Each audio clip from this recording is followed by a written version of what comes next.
बिस्मिल्लाहिर्रहमानिर्रहीम। अस्सलाम वालेकुम डियर स्टूडेंट्स। हम लोग अपनी फ़िज़िकल क्लास में जो है वो करेक्शन कर रहे थे।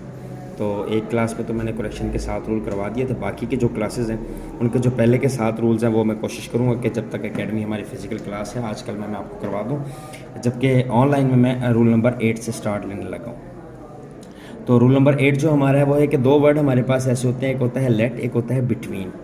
लेट और बिटवीन 2 ऐसे वर्ड हैं कि जिनके बाद प्रोनाउन हमेशा ऑब्जेक्टिव फॉर्म में आता है, यानी मफूली हालत जो है वो आती होती है। यानी कोई भी सेंटेंस है, उस सेंटेंस में जब बिटवीन और लेट आ जाएगा, याद रखेंगे आप कि कोई भी सेंटेंस है जब उसमें बिटवीन और लेट का वर्ड हो तो इसके बाद जो भी प्रोनाउन आएगा वो ऑब्जेक्टिव फॉर्म में आएगा। सब्जेक्टिव फॉर्म में अगर हम कोई भी प्रोनाउन डालेंगे तो वो गलत हो जाएगा। उसकी एग्जांपल यहाँ पर देखें, the matter is between him and me.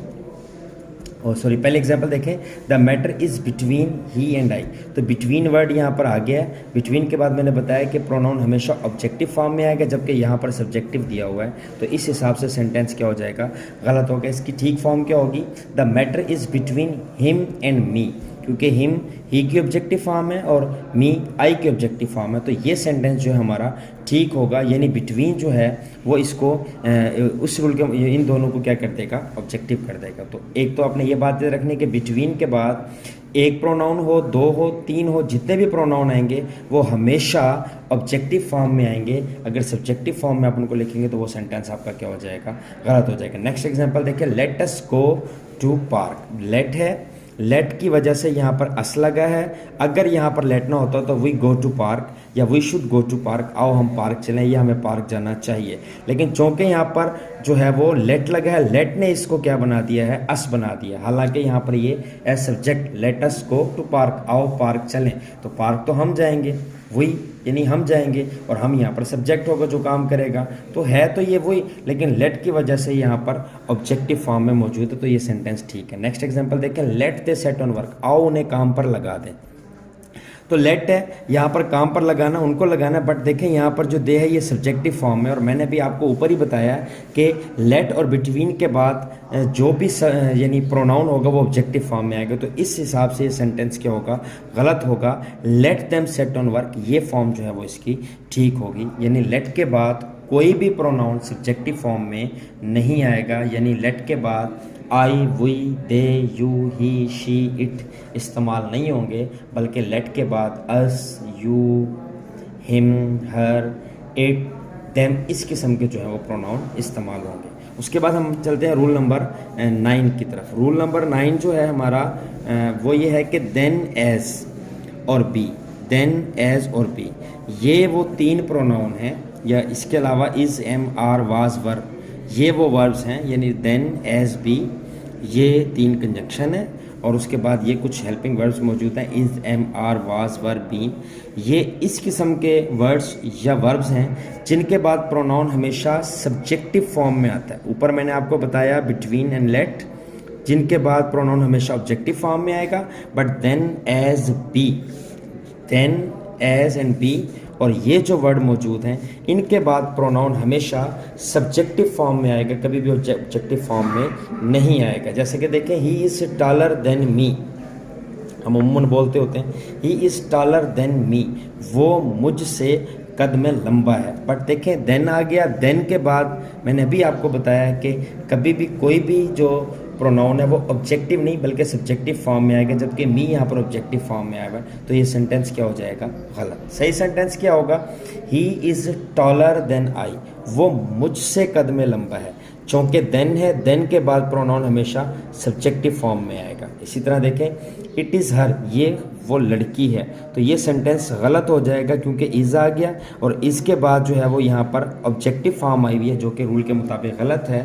इसके बाद प्रोनाउन हमेशा सब्जेक्टिव फॉर्म में आएगा, इट इज़ शी। तो ये सेंटेंस जो है हमारा ठीक होगा। गलत उलाम में हम इनको अमूमन गलत करते आए हैं। यहाँ पर देखें, she is as tall as me, वो उसका कद इतना लंबा है जितना कि मेरा। हम गलतुल आम में तो इसको ठीक पढ़ते हैं या स्पोकन में तो ठीक पढ़ते हैं, लेकिन ग्रामेटिकल या साइंटिफिक ग्रामर में ये चीज़ गलत है।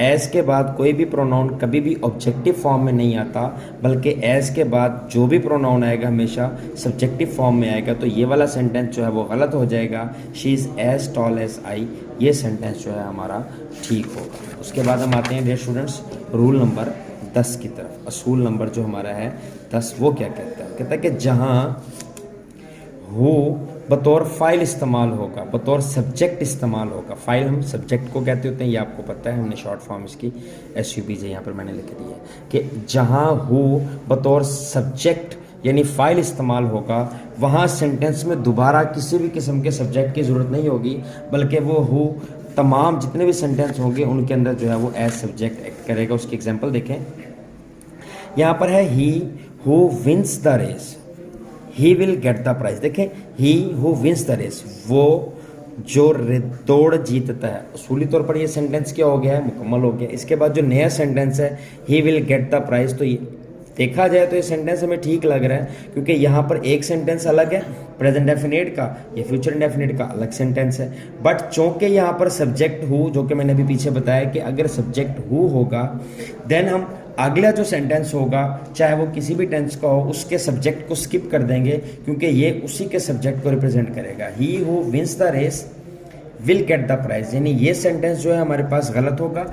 ये जो सेंटेंस है he who wins the race will get a prize, देखें इसके अंदर यहाँ पर हालांकि ये सेंटेंस यहाँ पर एंड हो गया, ख़त्म हो गया, यहाँ से नेक्स्ट सेंटेंस स्टार्ट हो रहा है और कोई भी सेंटेंस सब्जेक्ट के बगैर नहीं बनता, लेकिन यहाँ से हमने ही को स्किप कर दिया क्योंकि ये वाला जो हु है ये इसी सब्जेक्ट को जो क्या कर रहा है, रिप्रेजेंट कर रहा है। तो he who wins the race will get a prize. इसकी नेक्स्ट एग्जाम्पल देखें, दोज हु वर्क हार्ड, वो जो सख्त मेहनत करते हैं। हालांकि यहाँ पर सेंटेंस आना चाहिए था they get fruit of their labour, वो अपनी मेहनत का फल पा लेते हैं, लेकिन हमने यहाँ पर वो सब्जेक्ट नहीं लगाया क्योंकि हमारे पास पीछे हु एक सब्जेक्ट आ गया है, जिसकी वजह से हमें यहाँ पर जो है वो दे लगाने की ज़रूरत नहीं है। यानी सेंटेंस कुछ इस तरीके से बनेगा, दोज हु वर्क हार्ड, वो जो सख्त मेहनत करते हैं, get fruit of their labour, वो अपनी मेहनत का फल पा लेते हैं। वैसे तो यहाँ पर जो है वो दे मौजूद है, लेकिन वो हम लिखेंगे नहीं क्योंकि हु यहाँ पर इसी दे को क्या कर रहा है, रिप्रेजेंट कर रहा है। उसके बाद हम आ जाते हैं रूल नंबर 11 की तरफ। रूल नंबर 11 जो है वो हमें क्या कहता है कि दो हमारे पास रिलेटिव प्रोनाउन है हु एंड विच, दोनों का मतलब जो के या जो में इस्तेमाल होता है, तो हम इनका इस्तेमाल कहाँ पर करेंगे?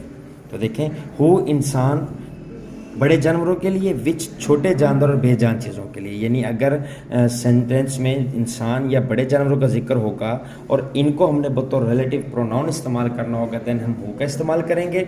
अगर छोटे जानदार हैं और उनके या बेजान चीज़ें हैं तो उनके लिए हम जो है यहाँ पर विच का इस्तेमाल करेंगे, या दैट का इस्तेमाल भी हम जो है वो जानदार बेजान की जगह कर सकते हैं।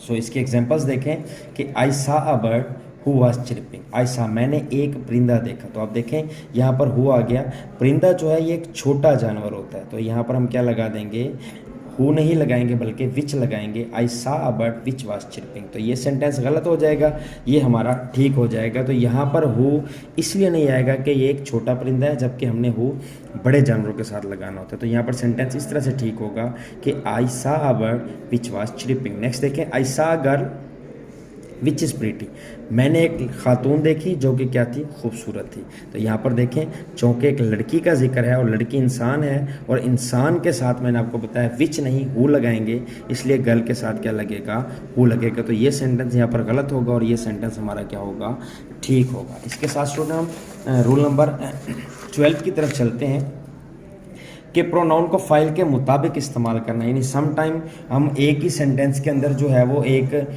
सब्जेक्ट होता है और फिर उसी सब्जेक्ट को रिलेट करने के लिए, उसकी तरफ इशारा करने के लिए सेंटर में कोई ना कोई प्रोनाउन लगाते हैं। तो जब भी हम प्रोनाउन लगाते हैं हमने इस बात का ख्याल ज़रूर रखना है कि जो प्रोनाउन हम इस्तेमाल कर रहे हैं वो प्रोनाउन उस सेंटेंस के सब्जेक्ट से रिलेट ज़रूर करता हो। जैसे कि देखें, द फार्मर इज़ प्लफिंग या प्लॉइंग देयर फील्ड, तो यहाँ पर देयर लग गया, यानी किसान अपने खेतों में हल चला रहे हैं, जबकि फार्मर तो हमारे पास यहाँ पर सिंगुलर है।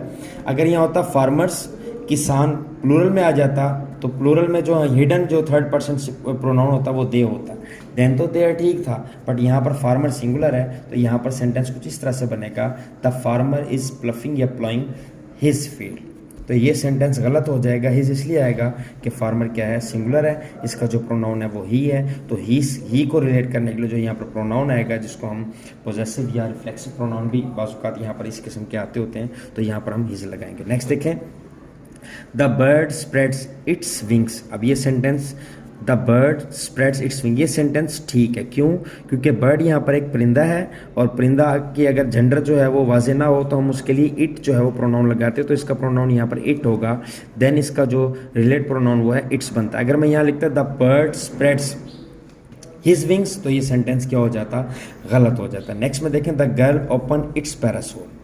अब इट जो है वो बेजान चीज़ों के लिए लगता है, या ऐसी चीज़ों के, ऐसे जानदारों के लिए लगता है कि जिनकी जेंडर सेंटेंस में मेंशन नहीं होती, जबकि गर्ल यहाँ पर एक जेंडर भी मेंशन है कि ये जो है वो फीमेल है, दूसरा ये भी यानी फेमिनिन है, और दूसरा ये भी कि गर्ल का जो यहाँ पर प्रोनाउन लगा हुआ है वो शी है। तो शी का जो रिलेट प्रोनाउन होगा वो हमेशा ये पोजेस होगा, वो यहाँ पर हर होगा। तो यहाँ पर सेंटेंस जो है ये वाला गलत हो जाएगा। The girl open her parasol, ये सेंटेंस ठीक होगा। यानी यहाँ पर जो हमने प्रोनाउन, रिलेट प्रोनाउन जो देना है वो हमने सब्जेक्ट के मुताबिक देना है, कि अगर यहाँ पर सब्जेक्ट ही होता तो यहाँ पर हिज आता, अगर यहाँ पर सब्जेक्ट दे होता तो यहाँ देयर आता, अगर यू होता तो यहाँ पर यूअर आता, यहाँ पर अगर इट होता तो यहाँ पर इट्स आता। यानी हमने कोई भी रिलेट प्रोनाउन अगर हमने देना है किसी भी ऑब्जेक्ट से पहले, तो हम उस प्रोनाउन को उस सेंटेंस के सब्जेक्ट के अकॉर्डिंगली लगाएंगे। इसके अलावा अगर हम लगाएंगे